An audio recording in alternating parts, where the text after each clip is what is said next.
investigative reporter Chuck Galley joins us now with details. Chuck? Cheryl, at first glance, this appeared to be an ideal couple with a picture-perfect Chicago family. But in 2001, when Juan Duran and Dionne Garcia were charged as the leaders of a drug gang operation, their all-American bubble popped. Hi, I'm in the studio today, the Bold Step Studio, and we have our Bold Story series. And I have a special guest today. I love her story. I think you're going to love it as well. Her name is Dionne Garcia. And there's an amazing story of how God has touched her life. And we wanted to make sure that you were able to hear this story as well. Dionne, welcome. Thank you. Thank you so much. So, Dionne, we've titled this From America's Most Wanted to God's Beloved. Yeah. And so tell me a little bit about your growing up and how you ended up on America's Most Wanted.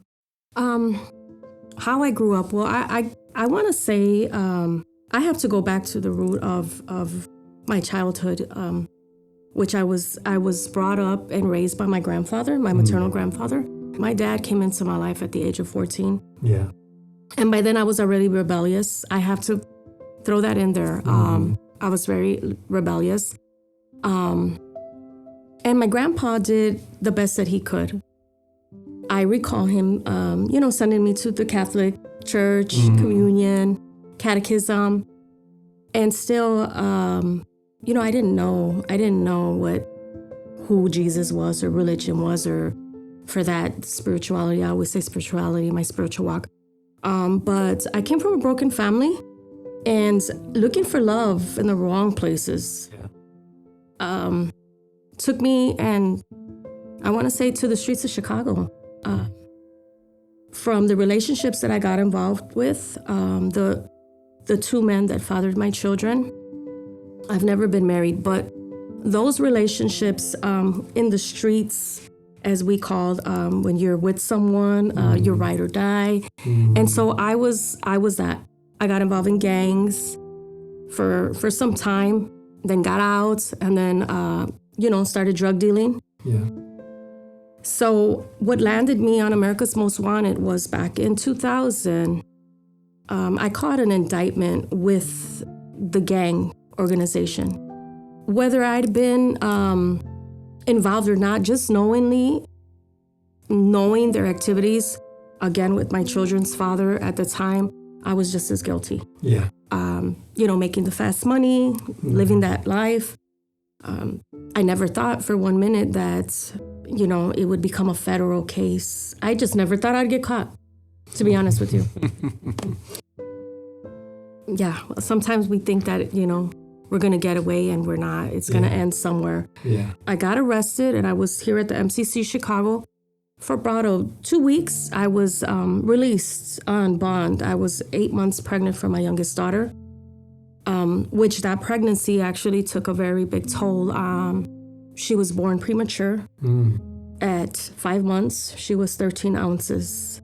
And I just remember at that time, I was still Catholic, and I was praying to the Virgin Mary. Yeah. That if I made it, if I got home, that I would be devoted to her, and, A, B, C, and D.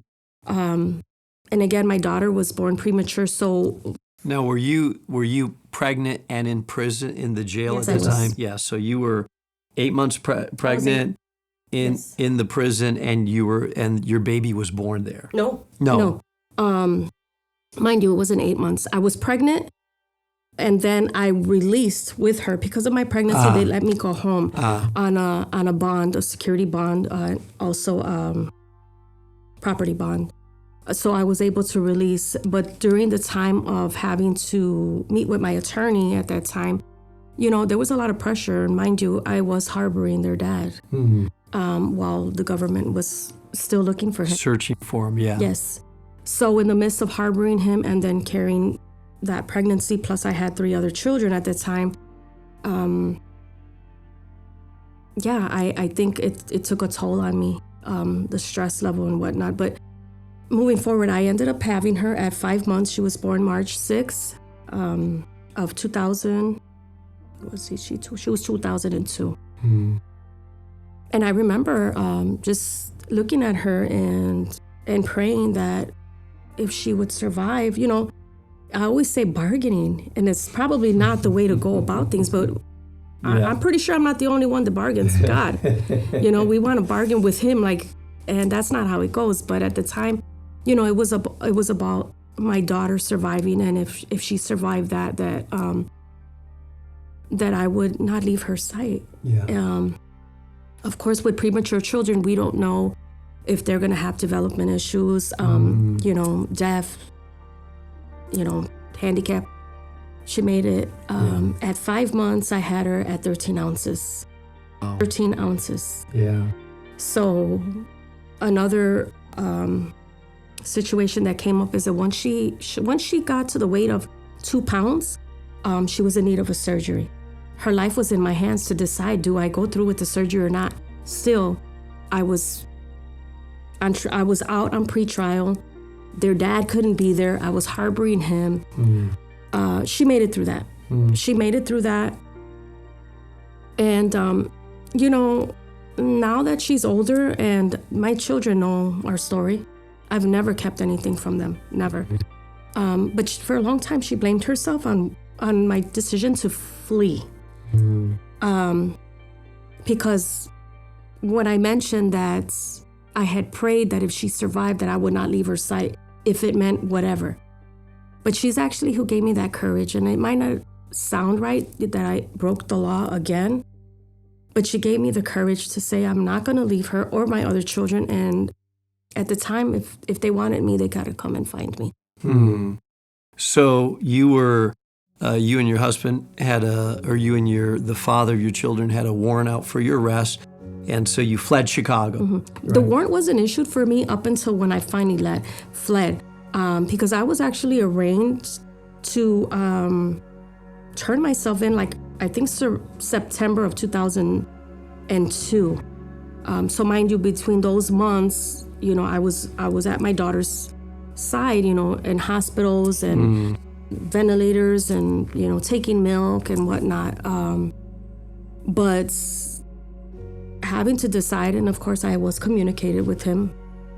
And I'm not gonna say we never thought about him turning himself in, but when I discussed this with my attorney, there was no way that was gonna happen. I was just as involved. Yeah. So again, when you're looking at the laws back in 2000, they were mandatory laws. Yeah. So you picked up and you ran.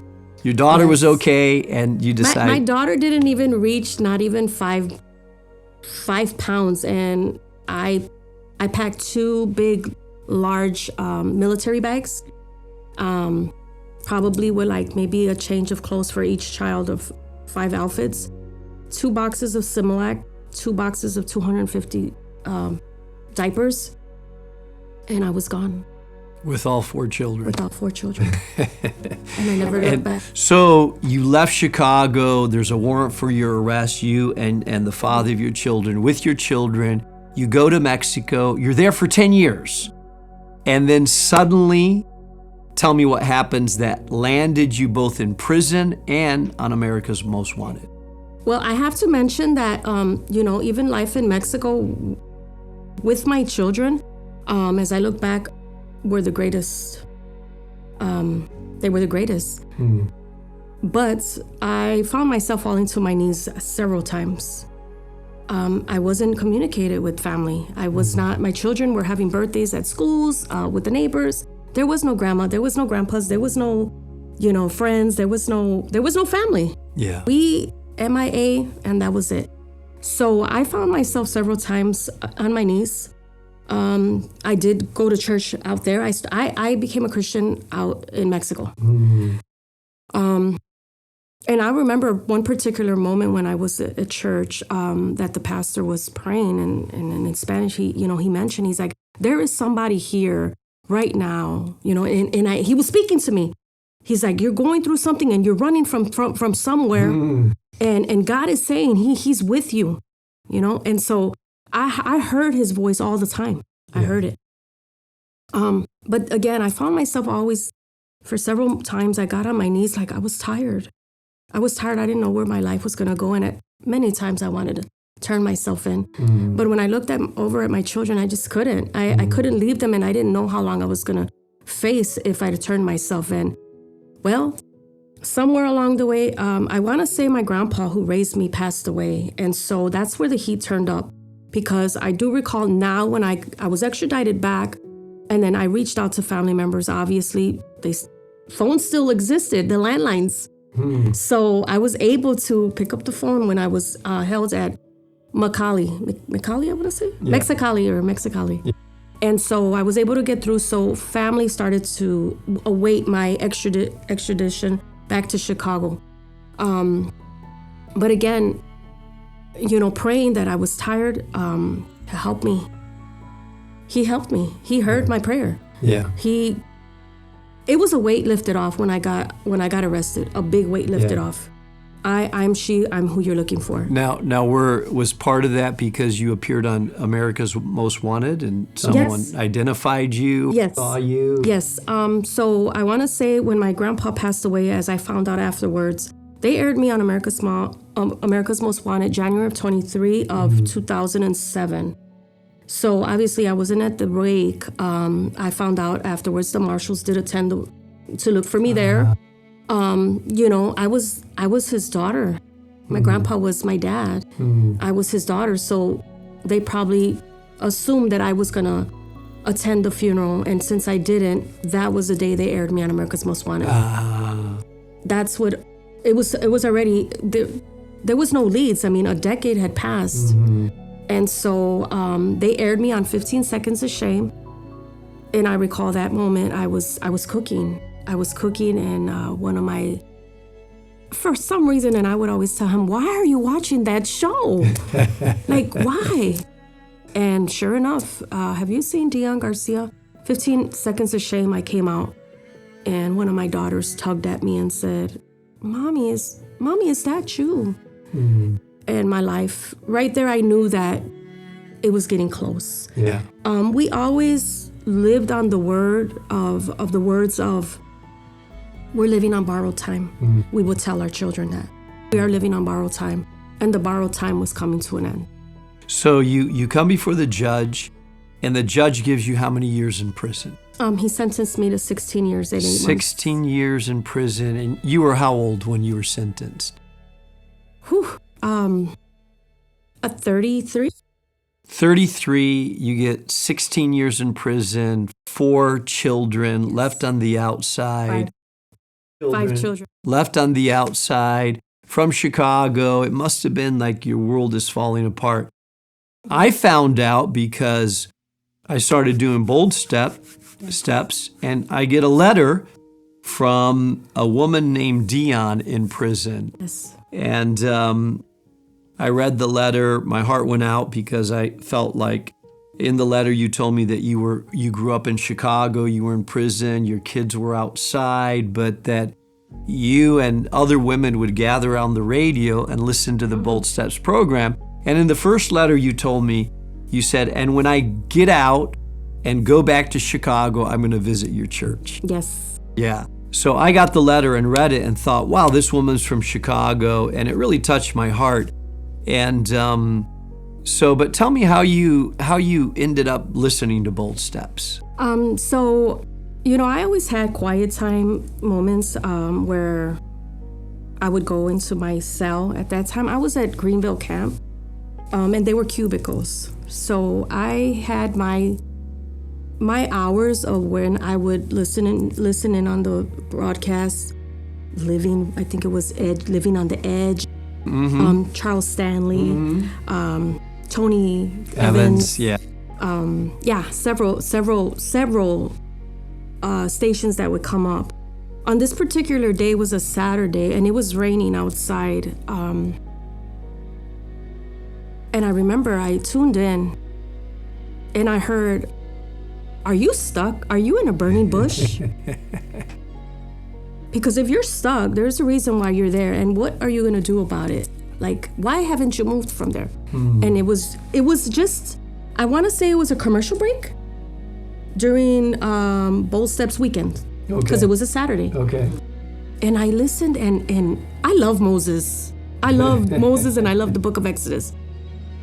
And that's where you were talking about the burning bush. And I tuned in and I listened. I mean, to all full capacity, the loudest that my radio can go. And I just remembered after that, it says, if you'd like to reach us or make a generous donation to Bold Steps, gave the address and all the information. That evening, I had 2 video sessions with my children. We were able to purchase video sessions up to 3 sessions per week, 25 minutes. So I was able to face Zoom with them. And I recall on my second video that evening with my youngest daughter, and I have to mention Carla, Princess. Again, she was in your choir at New Life. So she was always my avenue to Bold Steps, even for donating. Yeah. And so that evening I said, before the session ends, I says, guys, I was listening to the radio, I said, and I came across a sermon, and the pastor is out of Chicago. And he mentioned being stuck and his book. And so my daughter, she gets on the phone and she's like, what's the book's name, Mom? And I said, I think it's in your cave, Unstuck. And then there was another one, What Next? So I got those books. I got those books. Next day served, immediately sent to me. This one I read in an hour, probably. But this was the book that inspired me to write that first letter. Because in this book, as small as it is, I found myself in here. I found a little bit of, in every little story in there, I found myself in this book. Look at. Yeah. There's a lot of entries, just like in my Bible. I got a lot of dates that I remember. I was going, and mind you, I received this. It says reread as I'm waiting for my release date, and that was 9/3 of 22. I released 10/30 of 22. The first time, the second COVID enters. This book was read not just by me. I shared this book, but I would always tell the ladies, you got to give it back to me. I have to leave with this book because I'm going to go meet the pastor. And so there you are right there. These books are, and I shouldn't say this because it's material, right? But these books carried me through that.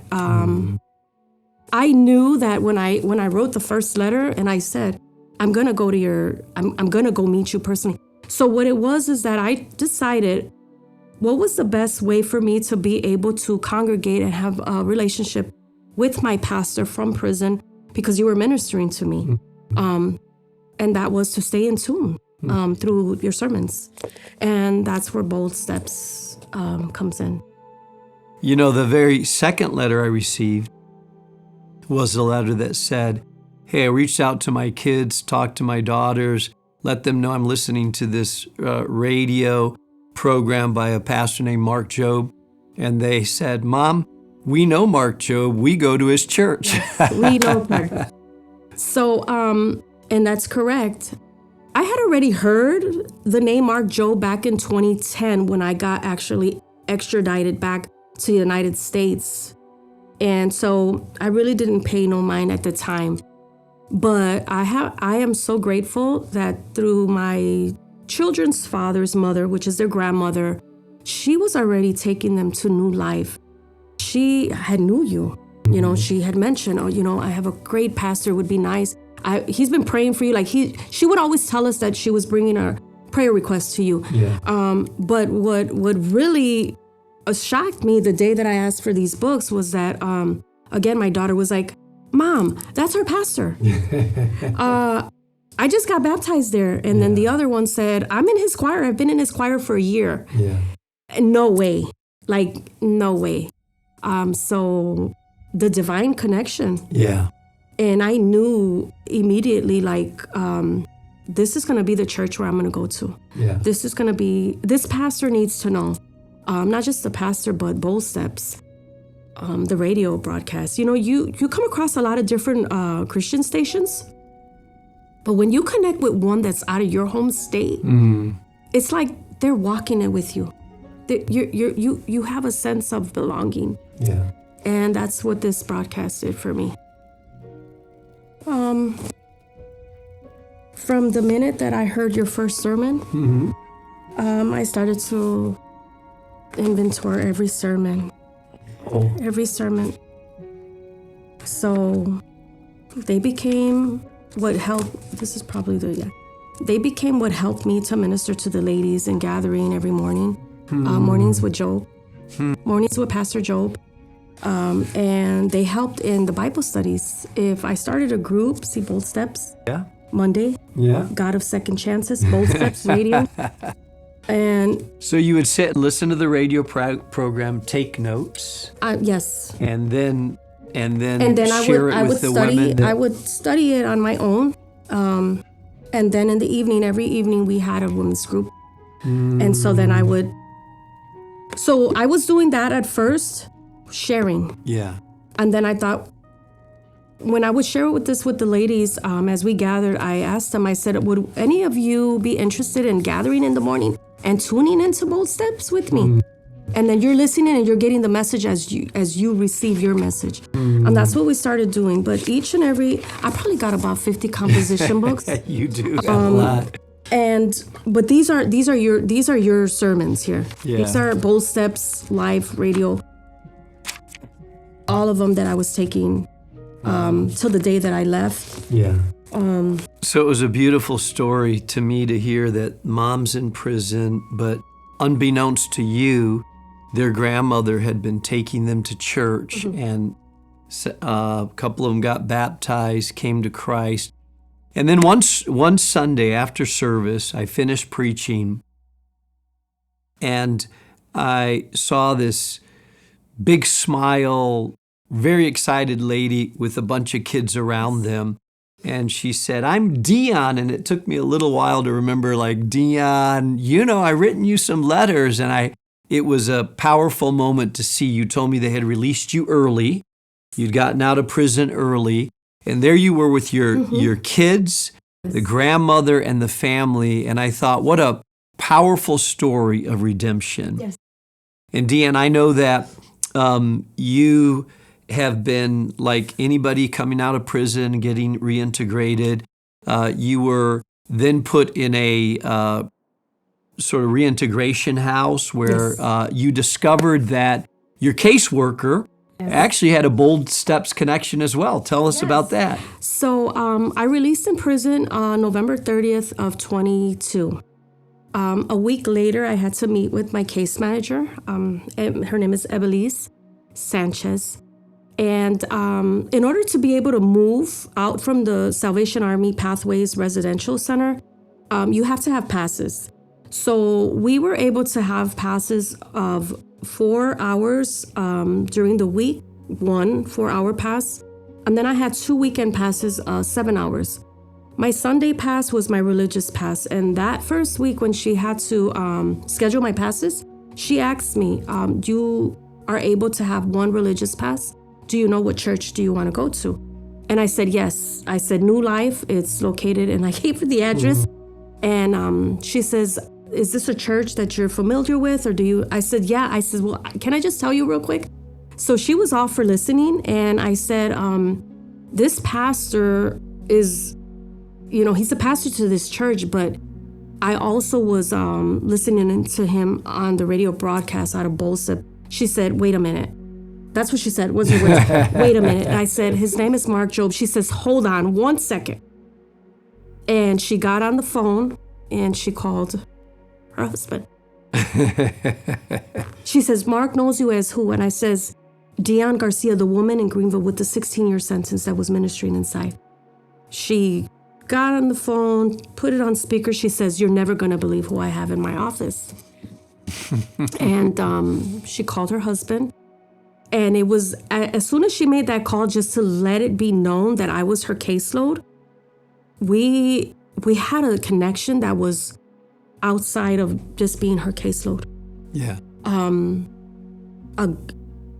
She's a great woman. I say that she's my spiritual advisor. She's somebody that I can call. She's not, obviously she doesn't work there anymore, so we became very close friends now. Yeah. But the connection of what were the chances of my case manager being married to your producer? Yeah. And so Merrill, who's managing the camera right Yes. now, he's the one that's doing the video for this. Merrill works at Bold Steps. He does all our videography, and she's referring to his wife. And so this story is really full of divine connections. Yes, it is. The grandmother taking the kids, Merrill's wife being the mentor, and we just know that that God heard your prayers. Yes. And you were let out of prison early, a little bit early. I mean, you spent a long time in there, but you were let out a little bit early. You were connected to Bold Steps, reconnected to your children, connected to a mentor.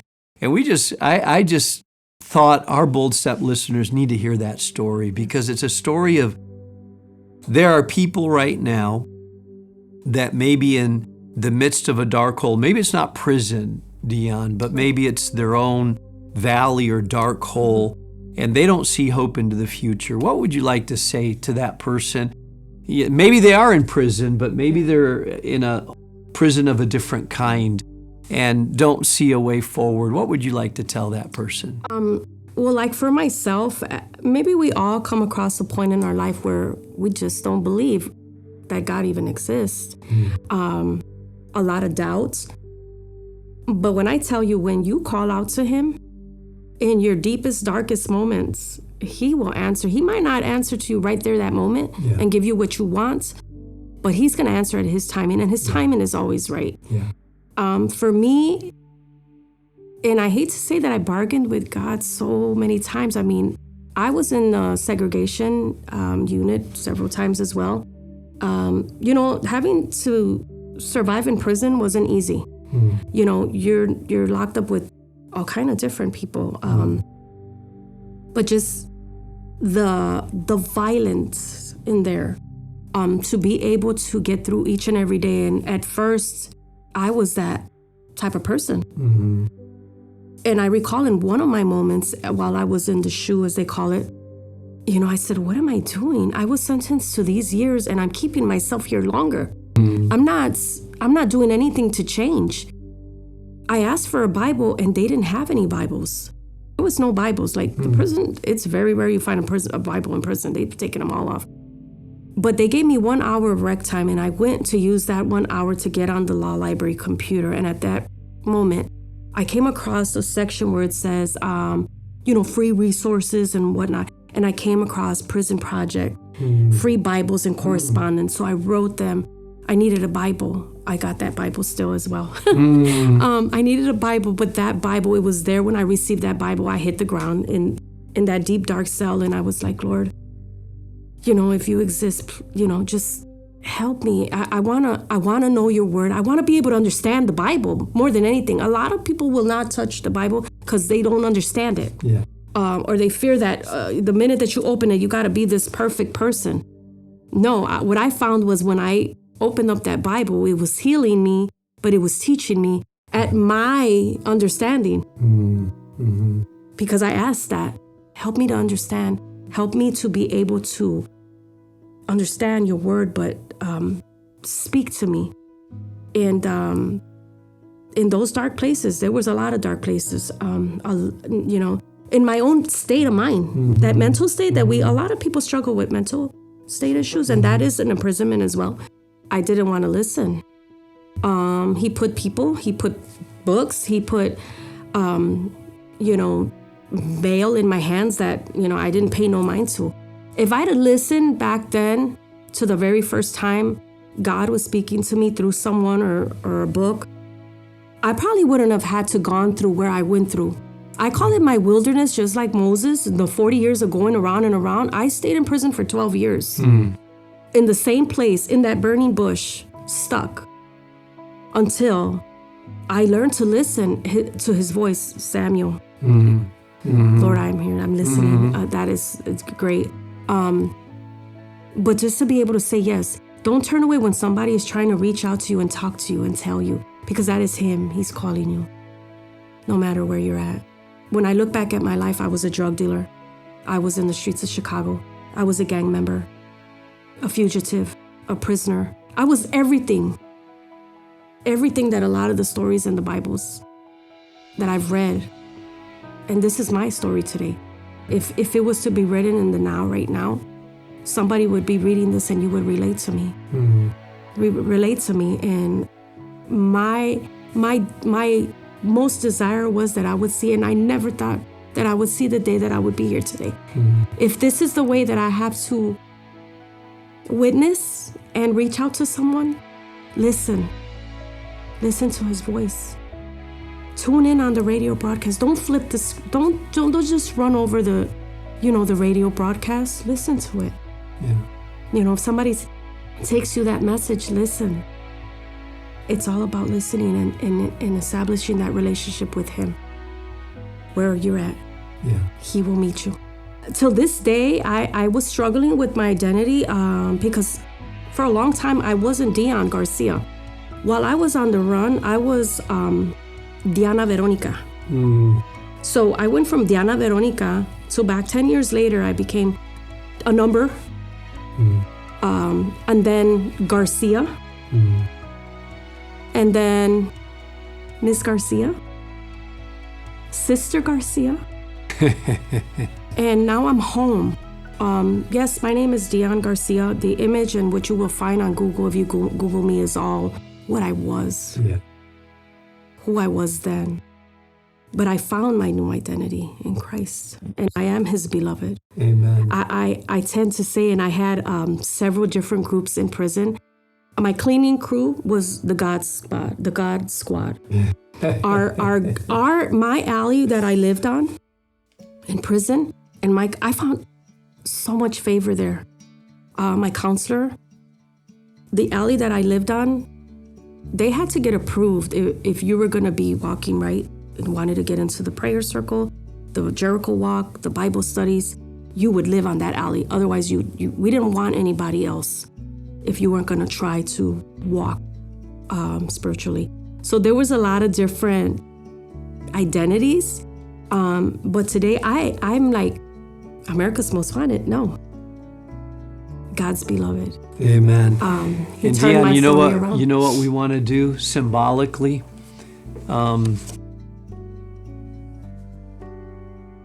You've been a lot of labels slapped on you: gangbanger, fugitive, America's Most Wanted, prisoner.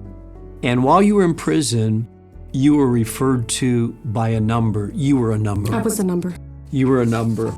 And you may recognize this number. You were a number, but what we want to say to you today, in Jesus' name, that you are a daughter of the Most High King. You are beloved, you are washed, you are cleansed. You have His Holy Spirit sealed inside of you. You are a woman of dignity, of worth, of value. You have a purpose. God has a purpose and a plan for your life. And so this is what people referred to you, but that is not your label anymore. This is what we're doing and saying, no, Dionne Garcia, daughter of the Most High God, not a number, not a prisoner, but a woman with a purpose and a destiny. And that's what we speak into your life. Thank you so much. Yeah. Thank you. Yeah. Thank you. So I hope that you've enjoyed this bold story from America's Most Wanted to a beloved of God. And Dionne, thank you for sharing your heart. Thank you for this. We know that this is still a road of recovery, and that there's a lot of things that the enemy stole that God is restoring. But we're so proud of you that you're staying the course, that you're seeking to grow.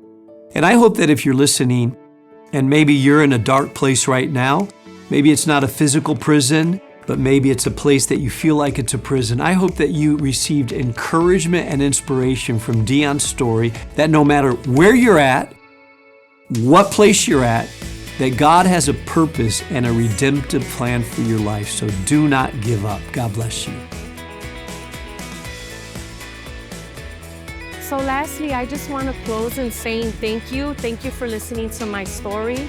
I'm recommending everyone to tune in to Bold Steps, not just as your radio station, but to hear the messages and now these true stories that might some way, somehow inspire you.